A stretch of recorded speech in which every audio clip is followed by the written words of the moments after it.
Good day, everyone. Welcome to this presentation on flexible work arrangements. Today, we'll explore how organizations implement flexible scheduling strategies that benefit both employees and employers, leading to improved satisfaction, productivity, and work-life balance. Before we begin our lessons, we'll begin with an overview first of the flexible work arrangements and their benefits. Then we'll dive into the four key strategies: flex time with flexible hours, compressed work weeks, reduce hours work, including job sharing, and finally work from home through telecommunicating.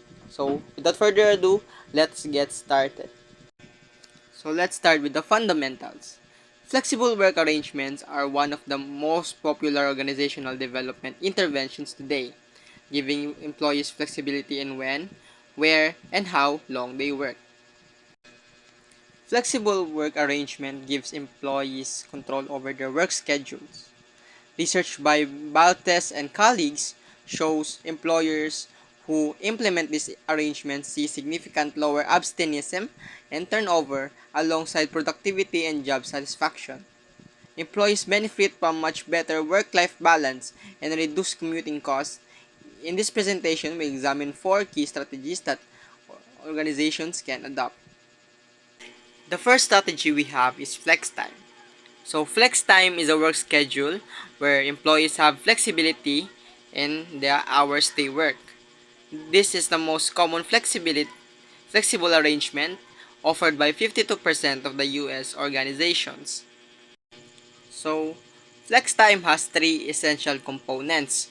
First, we have the bandwidth, which is the total hours available for work each day. So typically it is 10 to 12 hours.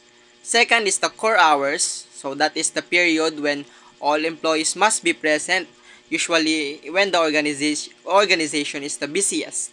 In third is flexible hours. That is the remaining time employees can schedule themselves. The most flexible version, called gliding time, lets employees come and go as they please. More commonly, organizations use flex sterus systems where employees schedule hours in advance. So what are the benefits and the impact of flex time? The research strongly supports flex time. Multiple meta-analysis confirms that it reduces absenteeism over time while increasing job satisfaction and productivity. Increasingly, flex time has also influenced business hours. Restaurants like Starbucks are now open earlier to accommodate commuters, and mass transit systems have adjusted to their schedule too. Some innovative companies even offer flex year programs where employees work certain parts of the year. So now we move on to our strategy 2, which is the compressed work week. Typically, a standard 40-hour in fewer than 5 days. Typically, this means the 10-hour days or 12-hour days, giving employees more full days off. So, compressed work weeks have been around since 1940. So, kung mapapansin natin is matagal na po itong compressed work weeks. When oil companies had their first truck drivers work 4 10-hour days, the concept exploded in popularity after Riva Poo published her groundbreaking book in 1970. So, today, nearly 30% of the organization offers compressed work schedules. For employees, the benefits are clear. Extra day off each week means more time with family, reduced childcare costs, and fewer commuting days. So, what are the performance and health effects of compressed work weeks? So, you might think that longer days would hurt performance because compressed work weeks each is really much longer than 1 to 2 hours to your typical 8 to 5 or 9 to 5 job. But research shows that is quite the opposite. While workers do report slightly more fatigue, their work behavior and attitudes actually improve. A study of nearly 4,000 employees found that 90% of those in compressed schedules were satisfied with the arrangement. Even more surprising, Some studies found 12-hour shift workers were actually healthier than those 8-hour shifts. Organization also save daily startup and cleanup time because maminsan wala na pong nagtatrabaho sa mga office kasi nga po sabay-sabay yung mga day offs nila. Now, we shall move on to our third strategy, which focuses on reducing work hours through creative approaches, like peak pay, casual work, and job sharing. These arrangements allow organizations to match staffing precisely to demand. So, first, let's discuss peak time and casual work. So, peak time is a strategic approach used by industries like banking and fast food. Take for example McDonald's. They need only 20 employees during the lunch hour, but only 5 during the afternoon hours where there's little customers. Rather than overstaffing, they pay premium rates of $13 to $14 per hour to attract workers for just those peak 3 hours.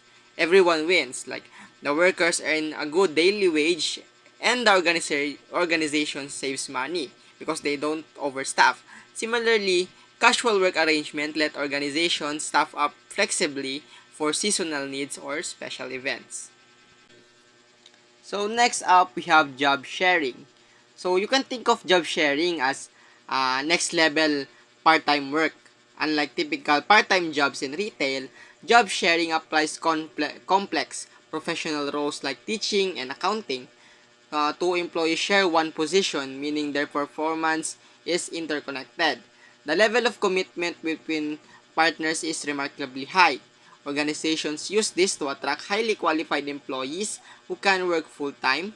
I love the real-world example of the teaching couple. So, for example, the wife handles morning classes while the husband takes care of the children. Then they swap for the afternoon. So they have only one role, but their job or their performance is interconnected.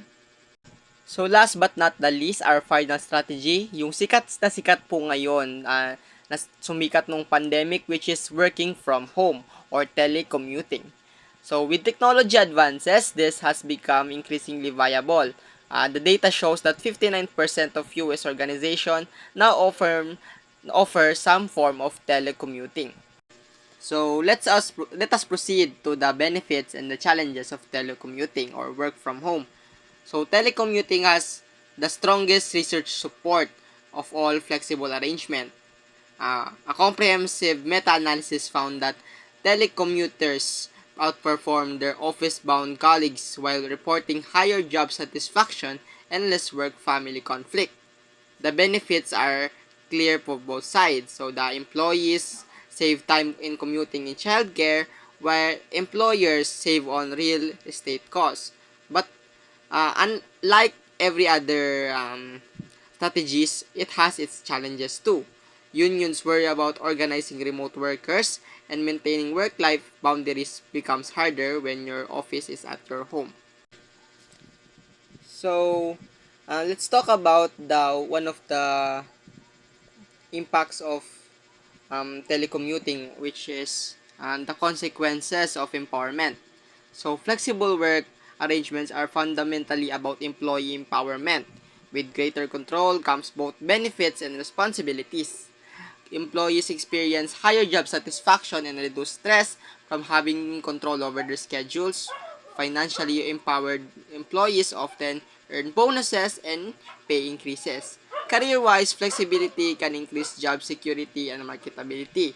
Though with greater responsibility also comes greater or increased accountability because wala nang mag-aano sa'yo eh. So, ang office mo is nasa bahay mo na. So, ikaw na mismo maging responsable sa iyong performance at output sa iyong trabaho. So, let's wrap up this lesson and let's summarize what we have learned today. Discussing the flexible arrangements. So, flexible arrangements are a win-win when implemented thoughtfully, whether through flex time, compressed work weeks, reduced hours, or telecommunicating. Organizations can improve productivity while helping employees achieve better work-life balance. The key is choosing the right strategy for your organization's needs and ensuring management support.